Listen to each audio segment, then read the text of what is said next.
आज हमारी उपस्थिति है गोरखपुर जनपद के सिकरीगंज थाना क्षेत्र के अहिरौली गांव में। यहाँ मध्य प्रदेश से चल के गोरखपुर की धरती पे आए हुए हैं एडवोकेट मिश्रा जी, अनिल मिश्रा जी, पीड़ित परिवार से मिलने। उनसे जानते हैं कि पीड़ित परिवार को उन्होंने क्या आश्वासन दिया। सबसे पहले तो गोरखपुर की धरती पे प्रणाम, सभी को प्रणाम करता हूँ। मेरे सभी अभिभाषक भाई मौजूद हैं। मेरे सीनियर भी हैं, मेरे समकक्ष भी हैं और मेरे कनिष्ठ भी हैं। बड़ा दुख का विषय है और ये वेदना जब मेरे से नहीं सही गई, मैंने वीडियो बारंबार देखा। मैंने कहा इतना हीनियसनेस जिस ऑफेंस में, मैं फिर मैंने कल टारगेट किया कि यहाँ आएंगे, निश्चित आएंगे। और हो क्या रहा है पूरे देश में, अभी सर्वप्रथम ब्राह्मणों को टारगेट किया जा रहा है। जो मैं देख रहा हूँ पूरे देश में, गाली भी दी जा रही है, मारा पीटा भी जा रहा है, हत्याएं भी हो रही हैं। और प्रशासन और शासन जो है पूरी तरह से दूसरे पक्ष का साथ दे रहा है और ब्राह्मणों को टारगेट करते हुए उनका पतन करना सुनिश्चित शासन कर चुका है। उस दिशा में मैं शासन को और प्रशासन को यह कहना चाहूंगा कि इतना कमजोर ना समझे ब्राह्मणों को। ब्राह्मणों की दम पे ही सत्ताएं बनती हैं और सत्ताएं बिगड़ती हैं। शासक आते भी हैं और शासक का पतन भी हम ही करते हैं। तो निश्चित है इसका भविष्य बहुत उज्जवल होने जा रहा है कि ब्राह्मण अब एक होता जा रहा है।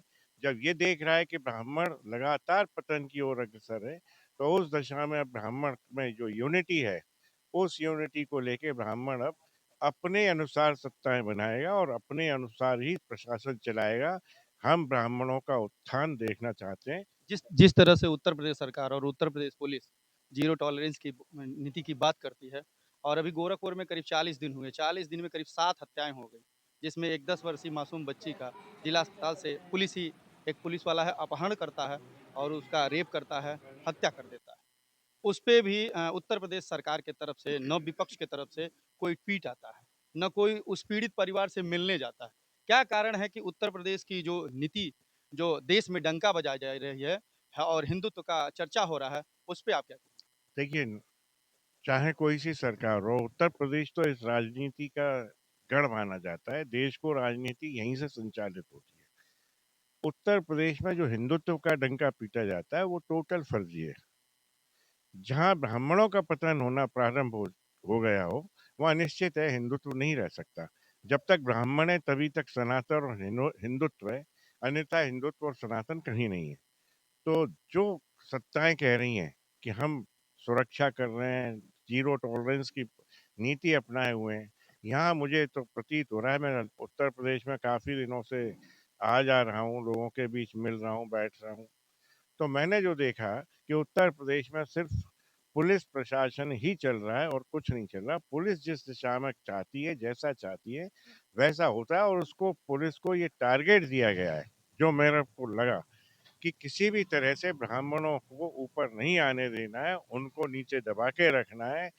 चाहे कितने से कितने जघन्य अपराध हो जाएं, उनमें भी आपको हाथ डालने की जरूरत नहीं है। और यही कारण है कि इतने हीनियस ऑफेंस में जो एक हमारे त्रिपाठी जी का हत्या हुई, और वो भी उस दौरान हुई कि वो ब्रह्म भोज में उनको बुलाया गया, ये निश्चित ही एक ऐसा विषय है जिसमें शासन और प्रशासन सबको हस्तक्षेप करना चाहिए था। और मैं देख रहा हूँ कि अभी तक शासन की ओर से कोई इसमें प्रतिक्रिया या क्रिया व्यक्त नहीं हुई है। पुलिस मात्र अपनी फॉर्मेलिटी कर रही है। बाकी वीडियो जो वायरल हुआ है वो भी एक, मुझे लगता है, जो मैं देख रहा हूँ वकील की हैसियत से, एक अभिभाषक की हैसियत से, कि एक बड़ा वेल प्लान्ड तरीके से किया गया है, जिससे एक एक माइनर पे ऑफेंस को थोप दिया जाए और बाकी लोगों को सुरक्षित किया जाए। उत्तर उत्तर प्रदेश में ब्राह्मण सांसद और ब्राह्मण विधायक काफ़ी संख्या में हैं, और भारतीय जनता पार्टी के ये कोर वोटर हैं ब्राह्मण यहाँ के।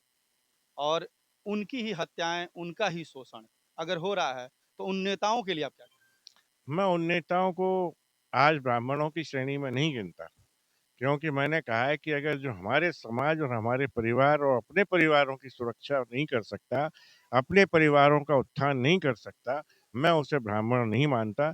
मैंने पूर्व में ही कहा है, ऐसे लोगों को हमने समाज से बहिष्कृत कर दिया है और आगामी आने वाले समय में वो इस स्थिति को खुद देखेंगे। तरह से हत्या हुई है दिन दहाड़े, 50 मिनट तक ज़िंदगी और मौत की लड़ाई हुई और यहाँ से करीब 6-7 किलोमीटर थाना होगा। थाने का कोई 3 से 4 किलोमीटर बता रहे हैं थाना होगा।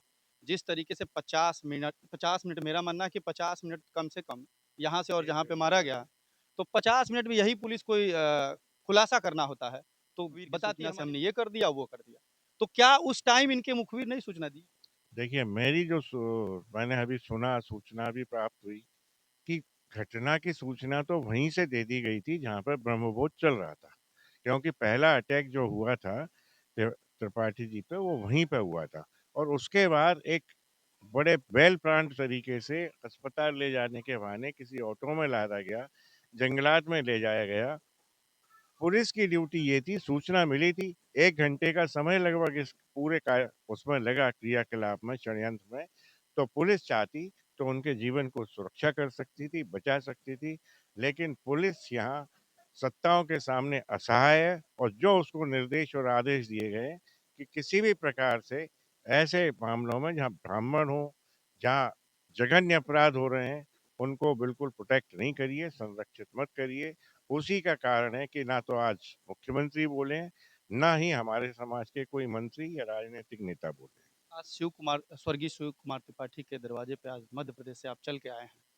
तो आज जिस तरीके से निर्मम शिव कुमार त्रिपाठी की हत्या की गई, 2027 का चुनाव विधानसभा होना है उत्तर प्रदेश में, तो आप अपने समाज को उनके दरवाजे से क्या आह्वान करेंगे? मैं स्वर्गीय हमारे त्रिपाठी जी के उनकी आत्मा को शांति ही तब मिलेगी जब मैं ये कहूँ कि हमारा ब्राह्मण वर्ग एक हो जाए और वो यूनिटी के साथ लगे और ऐसे जो नेता हैं और राजनीतिक लोग हैं जो हमारे समाज और परिवारों का साथ नहीं दे पा रहे, उनको हम बहिष्कृत करें और नए हमारे यंग जैसे भाई खड़े हैं और भी भाई हैं, ऐसे लोगों को आगे लाएं और सत्ताएं स्थापित करें और वाकई में जो दोषी लोग हैं उनको सजा जो होना चाहिए, आजीवन हो, फांसी हो, ऐसी सजाएं दिलाएं, क्योंकि अब ब्राह्मणों का पतन अब असहनीय है और वो हम किसी भी कीमत पर अब सहन नहीं कर पाएंगे, चाहे हमें इसके लिए आर और पार की लड़ाई लड़नी पड़े। यहाँ पे हमारे साथ मौजूद हैं गोरखपुर बार एसोसिएशन के वरिष्ठ अधिवक्ता पीके दुबे जी। आप अधिवक्ता हैं और आप अधिवक्ता परिवार में आए हुए हैं। आपका कलीग है आदित्य त्रिपाठी। क्या जिस तरीके से अधिवक्ता के परिवार में निर्मम हत्या कर दी जाती है, दिन दहाड़े हत्या कर दी जाती है, तो आम आदमी कैसे सकुशल अपने घर बाजार से या चौराहे से अपने घर कैसे जाता है? जी, निश्चित रूप से जो हत्या हुई है स्वर्गीय शिव कुमार त्रिपाठी जी की, उसकी जितनी भी निंदा की जाए वो कम है, क्योंकि वो तरीका इतना विभत्स है कि आम आदमी, वकील को छोड़िए, आम आदमी का भी रूह काँप जा रहा है। और एक वकील की हैसियत से हम यही कहेंगे कि कानूनी लड़ाई हम लोग लड़ेंगे और उनको, मुलज़िमों को जितनी भी कड़ी से कड़ी सज़ा दिलाने का काम होगा, हम लोग करेंगे। बस यही उनको सच्ची श्रद्धांजलि हो। जिस तरह से अभी कुछ दिन पहले 15 दिन के करीब आपके बार एसोसिएशन में माननीय मुख्यमंत्री जी का कार्यक्रम होता है, नई शपथ ग्रहण समारोह कराई जाती है। तो क्या आप लोगों का पीड़ा मुख्यमंत्री जी तक नहीं पहुँच पा रहा है? नहीं, एक डेलीगेशन बना है मुख्यमंत्री जी से बात करने के लिए कि इसमें जाति वर्ग से ऊपर उठ के कोई वकील को प्रोटेक्शन के लिए वकील के घर वालों को कैसे प्रोटेक्ट किया जाए, और अगर कोई घटना होती है तो उसमें सरकार कैसे योगदान करेगी, कैसे हम लोग सुरक्षित रहेंगे, इसके लिए हम लोग एक डेलीगेशन बना के उनसे मिलने वाले हैं और पूरी बात उनको रखी जाएगी। देखिए, ये थे अधिवक्ता समाज गोरखपुर के और ये मध्य प्रदेश से चल के आए हैं वरिष्ठ अधिवक्ता ग्वालियर के अनिल मिश्रा जी, जो ब्राह्मणों की लड़ाई पूरे देश में आरक्षण और एससी-एसटी एक्ट की लड़ाई लड़ते हैं और आज स्वर्गीय शिव कुमार त्रिपाठी के घर मिलने आए थे, उनके परिवार से मिलने आए हैं और सांत्वना दिए हैं।